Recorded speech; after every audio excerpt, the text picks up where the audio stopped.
ನಿನ್ನೆ ಸಂಜೆ ಸಂಭವಿಸಿದಂತಹ ದೆಹಲಿ ಸ್ಫೋಟದ ಹಿಂದೆ ಯಾರಿದ್ದಾರೆ? ಜೆಇಎಂ ಉಗ್ರರ ಕೈವಾಡ ಇದೆಯಾ? ಜೈಷ್ ಎ ಮೊಹಮ್ಮದ್ ಉಗ್ರ ಸಂಘಟನೆಯ ಕೈವಾಡ ಈ ಸ್ಫೋಟದ ಹಿಂದೆ ಇರುವ ಶಂಕೆ ವ್ಯಕ್ತವಾಗ್ತಾ ಇದೆ.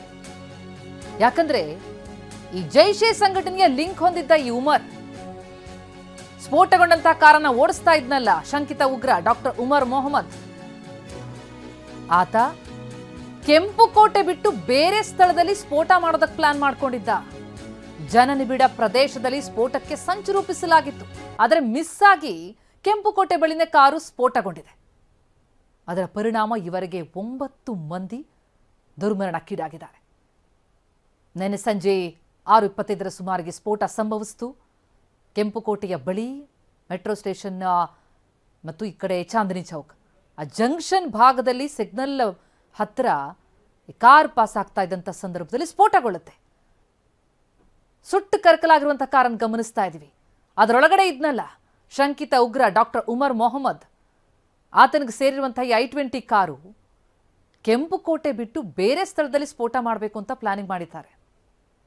ಆ ಕಾರ್ನ ನಂಬರ್ ಕೂಡ ಗಮನಿಸ್ತಾ ಇದ್ದೀವಿ. ಇದರ ಹಿಂದೆ ಜೈಷ್ ಎ ಮೊಹಮ್ಮದ್ ಉಗ್ರರ ಕೈವಾಡ ಇದೆಯಾ ಎನ್ನುವ ಶಂಕೆ ವ್ಯಕ್ತವಾಗ್ತಾ ಇದೆ. ಯಾಕಂದ್ರೆ ಈ ಉಮರ್ ಮೊಹಮ್ಮದ್ಗೆ ಯಾವ ಉಗ್ರ ಸಂಘಟನೆ ಜೊತೆ ಲಿಂಕ್ ಇತ್ತು ಅನ್ನೋದನ್ನ ಪತ್ತೆ ಹಚ್ಚುತ್ತಾ ಹೋದಂತ ಸಂದರ್ಭದಲ್ಲಿ ಜೆಇಎಂ ಉಗ್ರರ ಜೊತೆ ಅಂದ್ರೆ ಜೈಷೆ ಸಂಘಟನೆಯ ಜೊತೆ ಈತ ಲಿಂಕ್ ಹೊಂದಿದ್ದ ಎನ್ನುವ ಮಾಹಿತಿಗಳು ಪ್ರಾಥಮಿಕವಾಗಿ ಲಭ್ಯ ಆಗ್ತಾ ಇದೆ. ಕಾರ್ ಚಲಾಯಿಸ್ತಾ ಇದ್ದಂತಹ ಶಂಕಿತನನ್ನ ಕೂಡ ಗಮನಿಸ್ತಾ ಇದ್ದೀವಿ. ಸ್ಫೋಟಕ್ಕೂ ಮುನ್ನ ಕಾರ್ ಪಾಸ್ ಆಗಿರುವಂತಹ ದೃಶ್ಯ, ಅದನ್ನ ಚಲಾಯಿಸ್ತಾ ಇದ್ದವನು ಈ ಶಂಕಿತ ಡಾಕ್ಟರ್ ಉಮರ್ ಮೊಹಮ್ಮದ್. ಮಿಸ್ ಆಗಿ ಕೆಂಪುಕೋಟೆ ಬಳಿ ಕಾರ್ ಸ್ಫೋಟ ಆಯಿತು. ಅಂದ್ರೆ ಬೇರೆ ಕಡೆಗಳಲ್ಲಿ ಸ್ಫೋಟಗೊಳಿಸೋದಕ್ಕೆ ಪ್ಲಾನಿಂಗ್ ಆಗಿತ್ತು.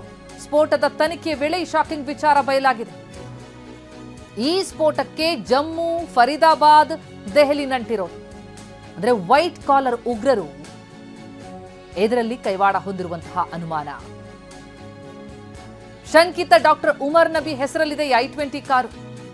ಜಮ್ಮುವಿನ ಪುಲ್ವಾಮಾದ ನಿವಾಸಿಯಾದಂತಹ ಉಮರ್ ನಬಿ ಹರಿಯಾಣದಲ್ಲಿ ಬಂದು ನೆಲೆಸಿದ್ದ. 5 ದಿನಗಳ ಹಿಂದಷ್ಟೇ ಹರಿಯಾಣದಲ್ಲಿ ಇಬ್ಬರ ಬಂಧನ ಆಗಿದೆ. ಮುಜಾಮಿಲ್ ಶಕೀಲ್ ಮತ್ತು ಡಾಕ್ಟರ್ ಆದಿಲ್ನನ್ನ ಖಾಕಿ ಪಡೆ ಬಂಧಿಸಿತ್ತು. ಈ ಶಕೀಲ್, ಆದಿಲ್ ಮತ್ತು ಈ ಉಮರ್ ನಬಿ ಈ ಮೂವರಿಗೂ ಲಿಂಕ್ ಇದೆಯಾ? ಜೆಇಎಂ ಸಂಘಟನೆಗೆ ಸೇರಿದಂತವರ ಅಂತದೊಂದು ಶಂಕೆ ಇದೆ. ಸ್ಫೋಟಕ್ಕೆ ಜಮ್ಮು, ಫರೀದಾಬಾದ್, ದೆಹಲಿಯ ನಂಟು ಈಗ ಪತ್ತೆಯಾಗ್ತಾ ಇದೆ. ನಿನ್ನೆಯಷ್ಟೇ 2,500 kgಗೂ ಅಧಿಕ ಸ್ಫೋಟಕಗಳನ್ನು ವಶಕ್ಕೆ ಪಡೆಯಲಾಯಿತು. ಶಂಕಿತರನ್ನ ವಶಕ್ಕೆ ಪಡೆಯಲಾಯಿತು. ಆ ಸಂದರ್ಭದಲ್ಲಿ ಈತ ತಪ್ಪಿಸ್ಕೊಂಡು ಈ ಕಾರ್ನಲ್ಲಿ ಬಂದು ಸ್ಫೋಟ ಮಾಡಿದ್ನ.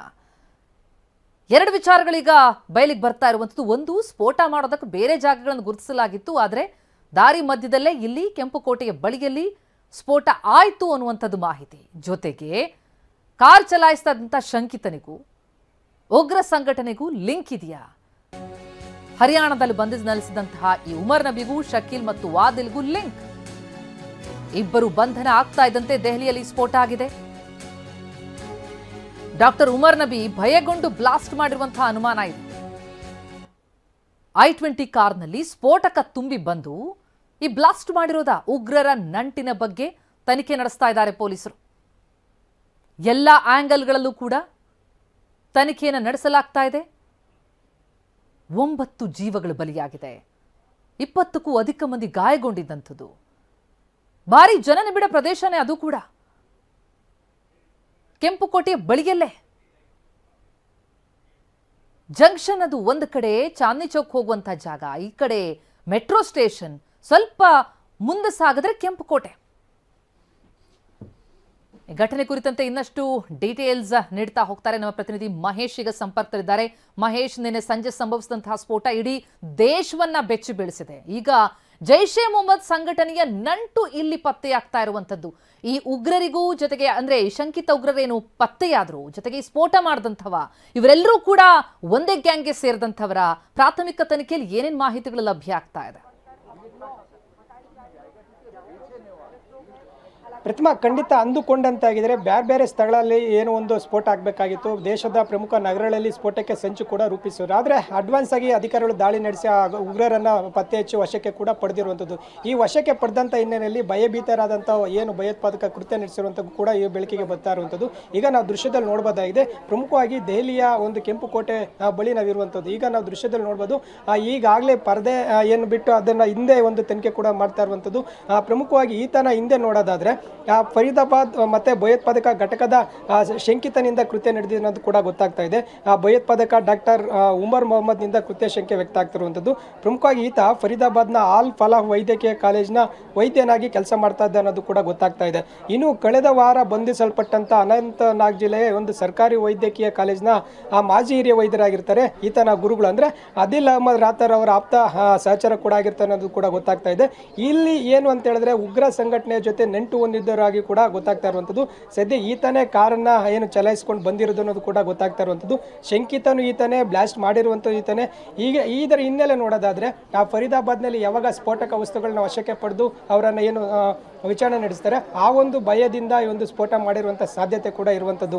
ಹೆಂಗಿದ್ರು ನಾನು ಏನಾದರೂ ಅರೆಸ್ಟ್ ಆದಂಥ ಸಾಧ್ಯತೆ ಇರೋದ್ರಿಂದ ಮತ್ತೆ ಬೇರೆ ಬೇರೆ ಸ್ಥಳಗಳಲ್ಲಿ ಸ್ಫೋಟ ಮಾಡಬೇಕು ಅನ್ನೋದು ಕೂಡ ಪ್ಲಾನ್ ಮಾಡಿರುವಂಥ ಹಿನ್ನೆಲೆಯಲ್ಲಿ ನಾನು ತಪ್ಪಿಸ್ಕೊಂಡು ಹೋಗಿ ಈ ಒಂದು ಕೃತ್ಯ ನಡೆಸಬಹುದು ಅನ್ನೋದು ಕೂಡ ಈತ ಮುಂದಾಗಿರುವಂಥದ್ದು. ಸದ್ಯ ಉಮರ್ ಏನಿದ್ದಾನೆ, ಈತ ಪ್ರಮುಖ ಆರೋಪಿ ಮತ್ತೆ ಪ್ರಮುಖ ಶಂಕಿತ ಆಗಿರುವಂಥದ್ದು. ಅವರ ತಾಯಿ ಆಗಿರ್ಬೋದು, ಸಹೋದರನ ವಶಕ್ಕೆ ಪಡೆದು ತೀವ್ರ ವಿಚಾರಣೆ ಕೂಡ ಮಾಡ್ತಾ ಇರುವಂಥದ್ದು. ಫರೀದಾಬಾದ್ ರೈಟ್ ಮಹೇಶ್, ಇನ್ನಷ್ಟು ಡೀಟೇಲ್ಸ್ ಅನ್ನು ನಿಮ್ಮಿಂದ ಪಡ್ಕೊಳ್ತಾ ಹೋಗ್ತೀನಿ.